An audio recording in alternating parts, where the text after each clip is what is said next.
राम राम. मी advocate Ramesh Rajurkar Nandigram YouTube चॅनलवर आपलं हार्दिक स्वागत करतो. आजचा विषय आहे नांदेड ते येळेगाव पायी दिंडी. या वारीमध्ये सहभागी होणारे बरेच लोकांची संख्या जवळपास 100च्या जवळपास पोहोचली आहे आणि बऱ्याच जणांनी बाहेरगावची जे आहेत त्यांनी संपर्क साधलेला आहे. आणि ही नांदेड ते येळेगाव ही वारी यावर्षी 9वं वर्ष आहे आणि 30 ऑक्टोबर ते 1 नोव्हेंबरपर्यंत ही वारी होणार आहे. या वारीचा जो प्रोग्राम आहे तो मी या एपिसोडच्या खाली माहितीसाठी देत आहे की काय प्रोग्राम आहे पूर्ण. मला ह्या आपल्याला सांगण्यामध्ये आनंद होतो की या वारीमध्ये सहभागी होणारे जे वारकरी आहेत ते औरंगाबादपासून जे मराठवाडा लेवलपर्यंत ही वारी पोहोचलेली आहे आणि औरंगाबाद, जालना, परभणी, हिंगोली, गंगाखेड, भोकर इथून सर्व वारकरी येत आहेत. तर वारकऱ्यांनी सोबत येताना काय काय साहित्य घ्यावं हा त्या एपिसोडमधून सांगण्याचा माझा प्रयत्न आहे की प्रत्येक वारकऱ्यांनी आपले औषधी महत्त्वाची. दुसरं नंबर 2 छत्री. नंबर 3 पांघरण्यासाठी एक चादर आणि अंथरण्यासाठी एक बेडशीट. एक स्टीलचा ग्लास. या वस्तू आपल्यासोबत कमीत कमी असाव्यात, कारण की आंध्र प्रदेशमध्ये वादळ आलेलं आहे आणि पाऊस पडण्याची शक्यता आहे. त्यामुळे आपली पाऊस असल्यावर फजिती होऊ नये यासाठी छत्री अत्यंत आवश्यक आहे. त्यानंतर ही वारी आजच्या 10 वर्षापूर्वी याची मुहूर्तमेढ झाली आणि ही वारी यावर्षीची 9वी आहे. आणि उंबरखेड संस्थानचे जे मठाधिपती परमपूज्य सद्गुरू माधवानंद स्वामी यांची परवानगी घेतल्यानंतर ही वारी काढल्या जाते. दरवर्षी सद्गुरूंची परवानगी घेऊनच वारीचा निर्णय घेतला जातो.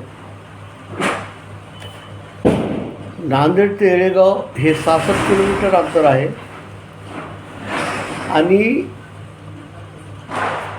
यामध्ये बरेच लोक सामील झालेले आहेत. लोकांचा या बाबतीत गैरसमज असा आहे की आपण पायी चालू शकत नाही. जे वारकरी पायी चालू शकतात ते 100% सामील होऊ शकतात.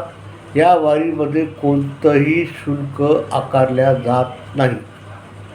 निःशुल्क या वारीमध्ये येणाऱ्या वारकऱ्यांना प्रवेश आहे. ज्या वारकऱ्यांची इच्छा असेल आर्थिक मदत करण्याची ते स्वतःच्या इच्छेनं करू शकतात, कोणालाही कंपल्सरी नाही. त्यानंतर या वारीमध्ये दोन्ही मुक्कामाच्या ठिकाणी डॉक्टर येतील. आपण सोबत औषध गोळ्या ठेवतो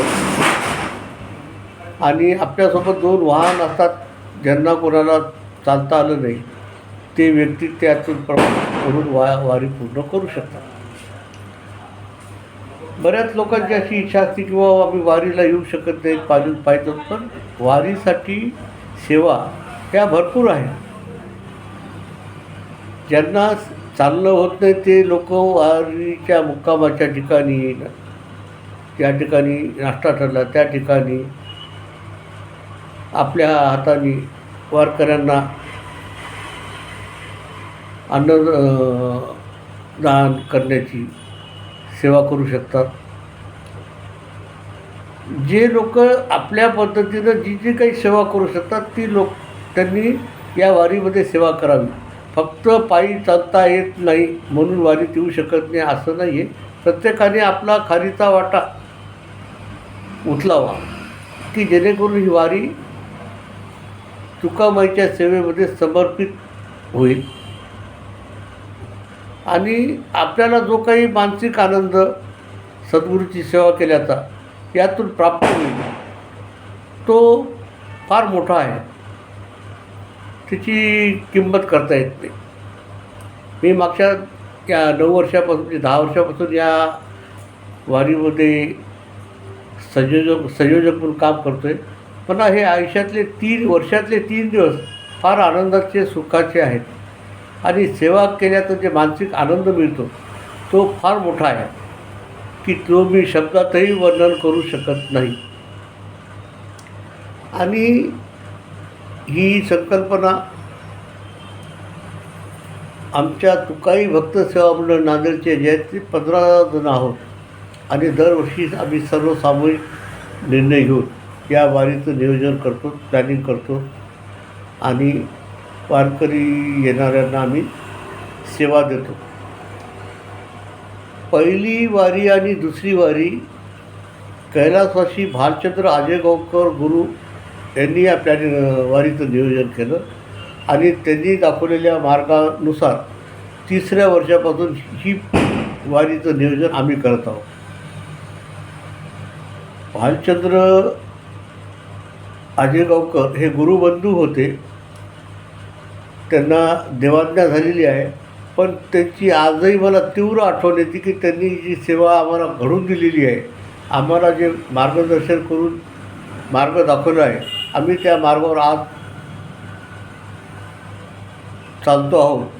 आणि ही जे दिंडीचं जे झेंडा आहे तो अजून आम्ही खांद्यावर ठेवलेला आहे. आम्ही दरवर्षी नांदेड ते हेगाव पायी वारी दाखल करतो आणि या कार्यामध्ये बऱ्याच लोकांचा सहभाग झालेला आहे. आखाडा बाळापूर येथे अग्रसेन भवन म्हणून एक भवन आहे, त्या ठिकाणचे जे अग्रवाल समाजाचे व्यक्ती आहेत किंवा समाज आहे तो या वारीमध्ये सहभागी होतो आणि त्या ठिकाणी ते मंगल कार्यालय आणि त्या ठिकाणच्या प्रसादाची व्यवस्था आमचे मित्र गोयंका म्हणून आहेत ते पूर्ण जबाबदारी सांभाळतात. या वारीमध्ये यावर्षी 2 कीर्तन ठेवलेले आहेत, पण दरवर्षी आम्ही नामस्मरण करतो, जप करतो आणि हरिपाठ करतो. अशा प्रकारे संध्याकाळच्या वेळी आम्ही हे सगळं 2 तासाचा कार्यक्रम करतो आणि त्यानंतर प्रसादाचा लाभ घेऊन मुक्काम हे या वारीमध्ये 2 दिवस मुक्काम आहेत आणि 3ऱ्या दिवशी वारी ही येळेगावला पोहोचती सकाळी 11 वाजता आणि दुपारची आरती प्रसाद घेतल्यानंतर या वारीचं विसर्जन केलं जातं आणि मग वारकरी जे आहे ते आपापल्या गावाला परतू शकतात.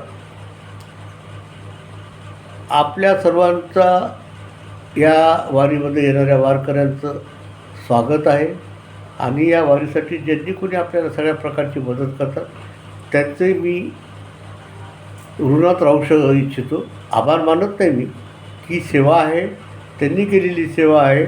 या सेवा कार्यामध्ये त्यांचाही सहभाग महत्त्वाचा आहे. पण या सर्व गोष्टीनुसार मी हा विचार केला की बाबा लोकांना माहिती व्हावी यासाठी हा माझ्या न्यूज चॅनलवर राजूरकर नंदीग्राम यूट्यूब चॅनलवर हा प्रसारित करत आहे. आपल्याला ही माहिती पटली असेल आपण माझ्या कॉमेंट बॉक्समध्ये जरूर द्या. आणि मी आता माझी 2 शब्द इथं थांबवतो. जय श्रीराम.